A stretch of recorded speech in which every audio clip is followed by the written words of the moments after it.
As I already mentioned, you might want to keep in mind that some regular polygons, for example, the triangle and the square, do have other methods of solving for their area. And once you get to pentagon, though, it boils down to you have two choices. One of the choices is to use the formula that you see on your notes, but we have on this one, it's going to be 1/2 perimeter times apothem. Now, you may remember that that's kind of more the older way of writing that, and if that 1/2 out front is confusing you, there's nothing wrong with changing it for yourself and writing it like that. If you think you're going to do that one right, then write that one down. If you think the 1/2 will confuse you, forget about it, put it down, a 2 on the bottom like that. Now, the very first one we have here then, I think you understand that the capital P is perimeter and the little a is apothem, right, because we spent a couple days on that. We look at the triangle that we have right there, that 6 centimeters is the apothem, correct? So should I try and do that triangle? Because I could do base times height divided by 2. That's another way you can do triangle, right? But do we have a base or the height or any of that? No, so probably not the best way to go. And seeing we've been given apothem, we've at least been given one of the pieces for this particular formula. And so we might want to use that. And just so you don't there'd be a capital A out here standing for area. I think you probably knew that, but so we got capital A equals, well, we'll do it that way. I'm assuming most of you would prefer to see it that way, right? We'll put it over 2. Well, we know the apothem is 6. Do we know the perimeter? Unfortunately not.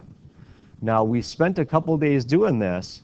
What is just one angle, say, of this triangle then? If you're told it's a regular polygon, which these are, one of the angles is 60, right? That one would be 60.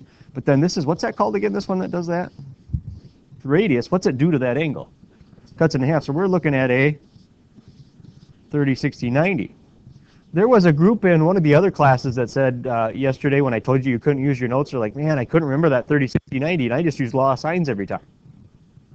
Okay, that works. Go for it. If you remember it, what's the difference? And so right now we're across from 30 right there. If you remember the cheat sheet, you know it has to get bigger. And so what do you got to multiply by? Square root of 3. Very good. Again, is it okay to do, say, sine of 30 over 6 and sine of 60 over, say, x? Yeah, it's going to get you the same number. It's fine.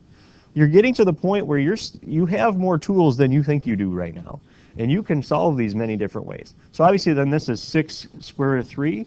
And I think most of us are going to want to do decimals, right? So let's round that to the tenths. Whenever you round within a problem, please round to the tenths. That way hopefully I can tell if your answer is pretty close. So what do we get there? We're expecting it to be bigger than 6, and it's about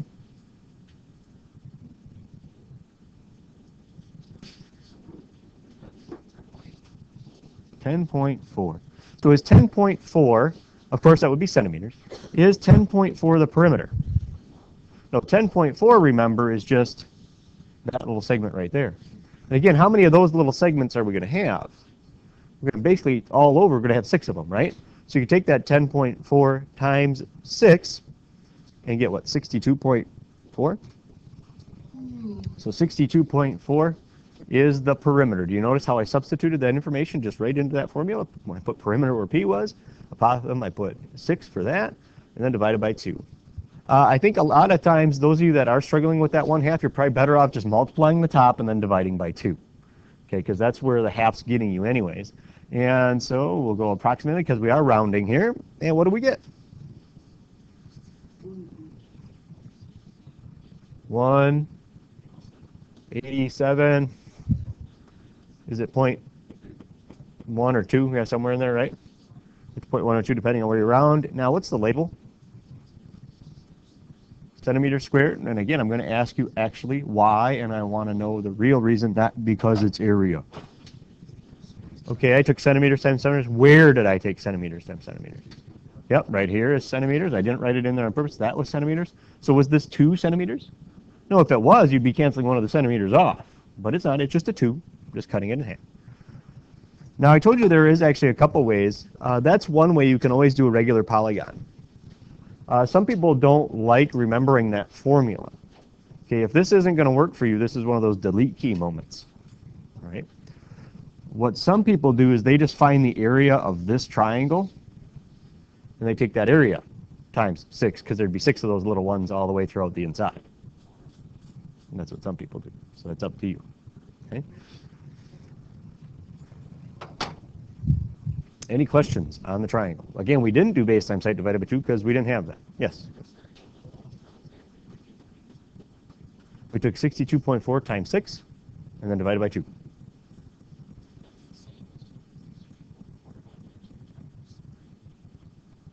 Well, no, not divided by 2. It'd just be 62.4 times 3. Right. So it comes out to about 187-ish. Somewhere. Yep. I think he thought it was 32.4, and that's where he got messed up. Yeah. He divided both of them by 2. Okay, any question? All right, what do we got here? A really thick octagon. Okay. Well, do we have another option like base times height divided by 2 or anything like that from any other chapters? No. We have to go, and we have to do it this other way. Now, again, if you don't remember how to find that interior angle, you might want to refresh your memory on how to do that. You would do, a lot of people just do the 360 divided by 8 for the exterior and then do the interior. That's up to you. But the interior is how much for this one? Well, 108's the pentagon. Close. 1. Nope, that's the hexagon. 135. There we go. Okay, 135 is one angle, but again, this blue line I drew in is the radius, so it cuts that angle in half. Unfortunately, that's 67.5, leaving this inside one to be 22.5. Well, the formula is that area is going to be perimeter times apothem divided by 2. Do I know either the perimeter or the apothem at this time? Yeah, which one do I know? The apothem. All right. So we'll put that over here. 7, 2. So once again, our job is to find the perimeter. Do we have a 22.5, 67.5, 90 cheat sheet? No, we don't have one of those. It'd be nice if we did, right? There probably is one. It's just not as nice as the other one. And so we are kind of stuck on this one. How do we kind of have to go about getting, we'll call that x out there? Yeah, law of sine. And so if we're using 7, which angle should I be looking at then? If 7's going to be on the bottom, yeah, the 67.5. So sine of 67.5 over 7. And then we know the side's on the bottom, so we want x. That's what we called it. So what's the other angle I'm going to use?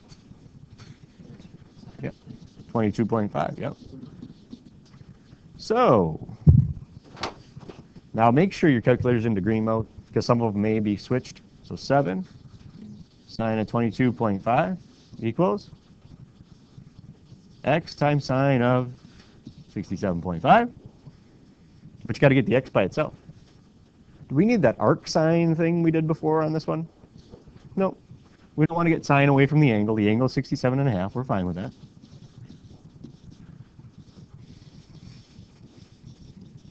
Okay. Why don't you take a second to figure that out, those of you that have the calculator with you.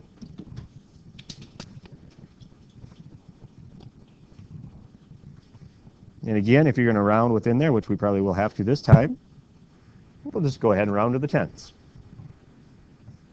Are we expecting bigger than 7? Less? What? Quite a bit less, probably, right?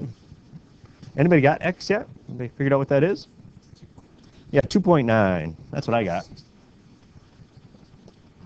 So 2.9 is the perimeter? No, 2.9 is just from there to there.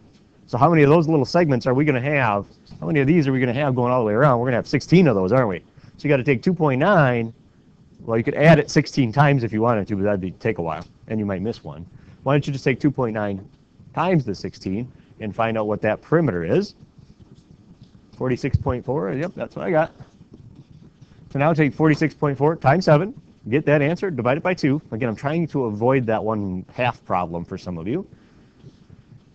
And again, it is approximate because we did round throughout there. 162.4.